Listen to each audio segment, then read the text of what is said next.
जी बिल्कुल, 37 दिन हो चुके हैं। 37 दिन तो मैं तो कहूँगी कि अभी बहुत कम समय है। बेशक ये आंदोलन की लड़ाई हमारी कितनी ही लंबी हो, हम लोग निश्चित रूप से जब तक सरकार नहीं सुनेगी यहाँ बैठे रहेंगे, धरना प्रदर्शन करते रहेंगे शांतिपूर्ण ढंग से। और जैसे कि अभी आकाश लामा जी ने सूचना दी है कि कुछ तो हलचल चल रही है, दिल्ली में भी और पटना में भी, पार्लियामेंट में भी बार बार आवाज़ उठाई जा रही है। तो निश्चित रूप से जल्दी ही सरकार हमारी सुनेगी, ऐसी हमें पूरी आशा है और विश्वास है।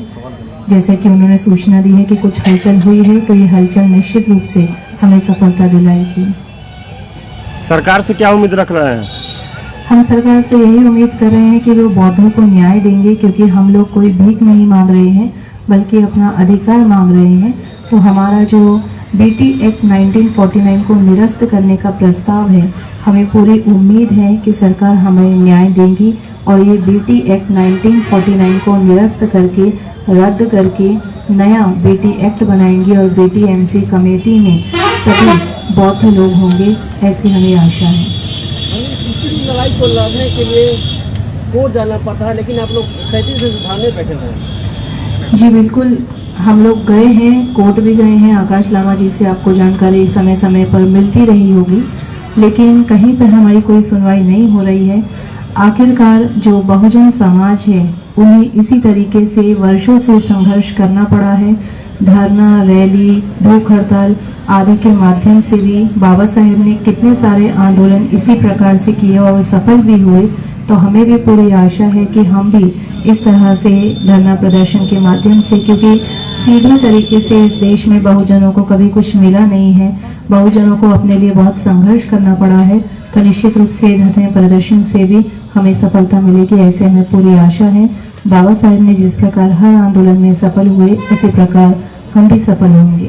विपुल जी, एक प्रश्न है। आज नागपुर में दीक्षा भूमि से संविधान चौक तक शांति मार्च निकलने वाला था, सबसे बड़ा, उसे आज पुलिस ने रोक दिया है, क्या कहना चाहेंगे? देखिए, कुछ दिन पहले जिस दिन हम लोग नागपुर से निकले 17 तारीख को, उसी दिन हम सुबह निकले और 17 तारीख को शाम को ही खबर आई कि नागपुर का एक क्षेत्र है महल में कुछ हिंदू और मुस्लिमों के बीच में झगड़ा हुआ, वहां आग लगी, वहां पर धुएं से भरे हुए बम भी फेंके गए, पुलिस को भी जख्मी किया गया, डीसीपी को भी जख्मी किया गया और वो इतना ज़्यादा दंगा फसाद हो गया। और हम जानते हैं कि इस्लाम में अभी इस समय रोज़ा भी चल रहा है, मुस्लिम भाइयों का, उनकी ईद भी आने वाली है, तो कहीं ना कहीं वो दंगा बहुत ज़्यादा भड़का और उसकी वजह से नागपुर में 144 धारा लगा दी गई। और 144 धारा की वजह से ही आज जो नागपुर में दीक्षा भूमि से एक बहुत बड़ा शांति मार्च निकलने वाला था, उसे रद्द किया गया है। परंतु हमें पूरी आशा है कि जल्दी ही ये दंगा शांत होगा और फिर से जो बौद्धों का महाबोधि महाविहार मुक्ति आंदोलन के लिए शांति मार्च था, उसके लिए जल्दी ही एक तारीख सुनिश्चित की जाएगी। 144 धारा हटते ही ये शांति मार्च और तेजी से नागपुर में फैलेगा। आपको नहीं लगता कि आप लोगों के आंदोलन को सरकार तवज्जो नहीं दे रही है? नहीं, हमें नहीं लगता है, क्योंकि जैसे आकाश लामा जी ने अभी बताया कि कुछ तो हलचल चल रही है और आप लोगों का इतना सहयोग हम लोगों को बना है कि आप लोगों के माध्यम से देश विदेश में कोने कोने में हमारी बात जा रही है, पार्लियामेंट तक भी हमारी बात बार बार उठाई जा रही है। धीमी गति हो सकती है, परंतु वे बिल्कुल ध्यान नहीं दे रहे हैं, ऐसा नहीं है। महाबोधि के सामने हम लोग बैठे, वहां से हमें उठा दिया गया, इसका मतलब कुछ तो ध्यान दिया जा रहा है, तभी वहां से उठाया गया। अगर ध्यान ना दिया जाता तो हमें वहां बैठने दिया जाता। यहाँ भी हम बैठे हैं, यहाँ पर भी हमें पता चला कि कुछ ना कुछ तो समस्या चल रही है, कि जल्दी हो सकता है हमें यहाँ से भी हटाने का प्रयास किया जाएगा, ऐसी हमें आशंका है। तो निश्चित रूप से कहीं ना कहीं तो उन्हें हमारे इस धरने की जानकारी है और हमारी ताकत की जानकारी है, इसीलिए वहाँ हलचल मच रही है और निरंतर वे भी अपनी योजना बना रहे हैं कि किस प्रकार इस धरना प्रदर्शन को, इस आंदोलन को विफल किया जाए। इसके लिए वो भी अपना प्रयास जरूर कर रहे हैं। इसका मतलब कुछ ना कुछ तो वो हमारी बातों को देख रहे हैं, सुन रहे हैं और संज्ञान में ले रहे हैं। आंदोलन इसलिए किए जाते हैं कि कहीं ना कहीं एक जनमानस के अधिकारों को छीना जा रहा है, उन पर कब्जा किया जा रहा है। जब उसकी भावना आहत होती है, वो अंतर्मन से दुखी होता है, तो उसके अंदर एक एकता का बल निर्माण होता है कि मैं एकजुट हो जाऊं और अपने हक अधिकारों की लड़ाई लड़ूं। तो लड़ाई जैसे 20 मार्च को बाबा साहब डॉक्टर अंबेडकर जी ने चौदार तालाब के लिए, जो सार्वजनिक तालाब था, उस समय सार्वजनिक कुएं भी होते थे, तालाब भी होते थे, पर विशेष उन तालाबों में विशेष संप्रदाय का कब्जा, जो ऐसे समुदाय को पानी पीने से रोकते थे कि पानी नहीं पी सकते, उनकी लड़ाई बाबा साहब डॉक्टर अंबेडकर जी ने आज के दिन से लड़ी और उनको सफलता मिली। और तब जाके पूरे भारत के लोगों को, अछूतों को, जिनको तालाब से कुएं से पानी पीना मना था, वो स्वच्छ और शीतल जल पीने के योग्य बने। आज आंदोलन क्यों किया जा रहा, और आंदोलन को करने के लिए पूरे भारत का भिक्खु संघ बैठा है, भिक्खुणी संघ बैठा है। दूर से बौद्ध उपासक उपासिकाएं चलकर आए हैं। ये अपनी ताकत दिखा रहे हैं, एकजुटता दिखा रहे। पहले तो इसलिए दिखाई जा रही है कि महाबोधि महाविहार में जो कानून बना के बौद्धों के साथ जो छल हुआ है, बौद्धों के साथ, उनकी संस्कृति के साथ जो छल किया जा रहा है 75 सालों से, वो छल रोके। जो सरकार के सामने किया जा रहा है, सरकार उसे होते हुए देख रही है 75 सालों से। कानून कहता, हमारा संविधान कहता है कि कानून से जो भी हक मिला है, जो अधिकार मिला है, उसे देश के प्रत्येक नागरिक तक पहुंचाया जा सके। यहां तो बात नागरिक की भी नहीं है, यहां तो बात पूरे बौद्ध उपासकों की है, बौद्ध भिक्षुओं की है, पूरी बौद्ध धरोहर की है, बौद्ध विरासत की है।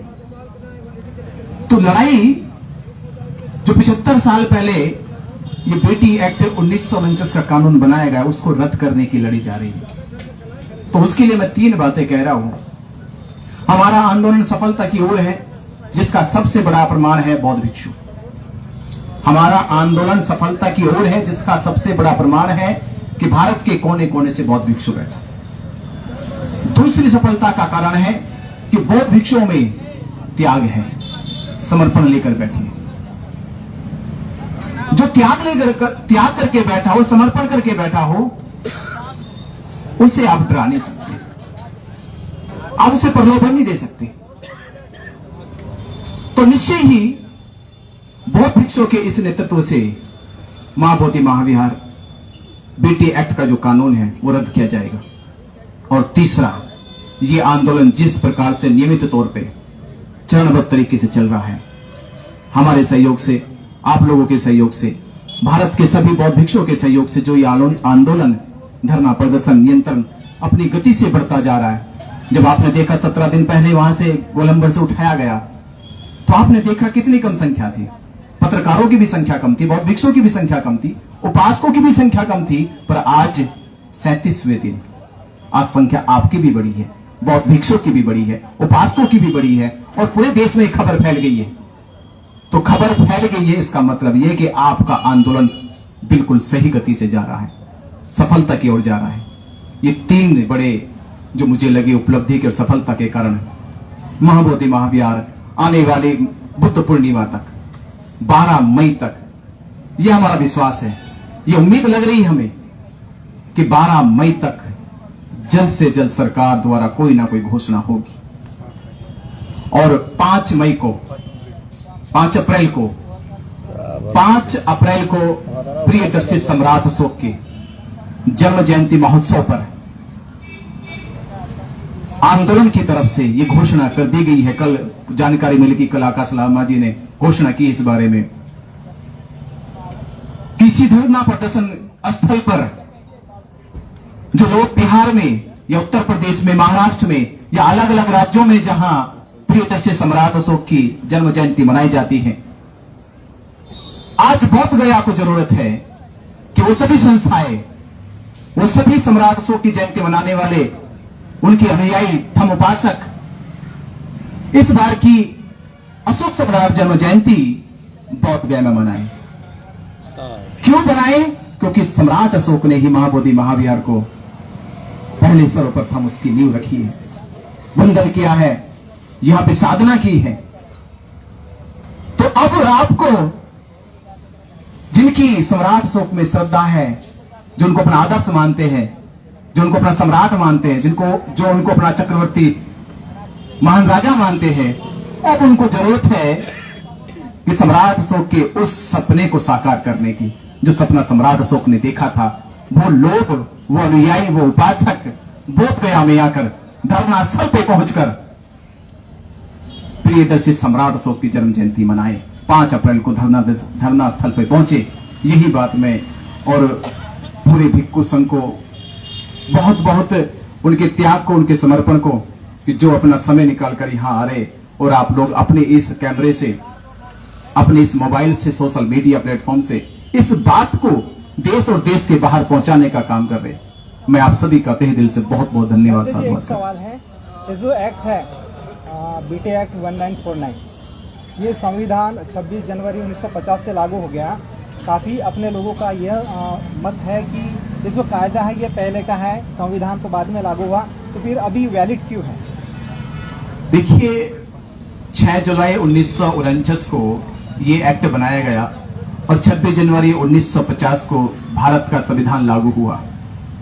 पहली बात तो यह है कि जब ये एक्ट बनाया गया, इसके लिए कोई प्रस्ताव पास नहीं हुआ, असेंबली में नहीं हुआ, पार्लियामेंट में नहीं हुआ, और ना ही जो पहले ब्रिटिश गवर्नमेंट के समय समिति बनाने का जो एक्ट था 1882 के तहत, उसके तहत भी ये समिति नहीं बनी है।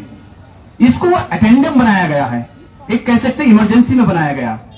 तो इमरजेंसी में बनाया गया, इमरजेंसी के बाद जब संविधान लागू हुआ, इस पे फिर किसी बौद्ध उपासकों ने, बौद्ध भिक्षुओं ने हो सकता कि प्रखरता से बात नहीं उठाई हो, और ये ऐसे ही अंधेरे में चलता रहा। पर आज इसे उजाले में मिल गया, सामने से पर्दा हट गया कि ये जो एक्ट है अवैध तरीके से चलाया गया। 75 साल से लगातार अवैध तरीके से चल रहा है, तो इसका कानूनी संवैधानिक कोई अधिकार नहीं है। तो अभी आप क्या संदेश देना चाहेंगे इस एक्ट के बारे में? 37 दिन से यही संदेश दिया जा रहा कि जब हमारे देश में संविधान लागू है तो संवैधानिक तौर पे कोई भी समिति, कोई भी ट्रस्ट, कोई भी कंपनी चलनी चाहिए। तो संविधान ने जो अधिकार दिया, उस अधिकार के तहत ये एक्ट पूरी तरह से अवैध है। ये अवैध एक्ट 1949 रद्द होना चाहिए और संविधान के अनुसार नया एक्ट बनाकर ये संस्था महाबोधि महाविहार का जिम्मेदारी प्रबंधन जो है बौद्धों को सौंप दिया जाए। नमो बुद्धाय।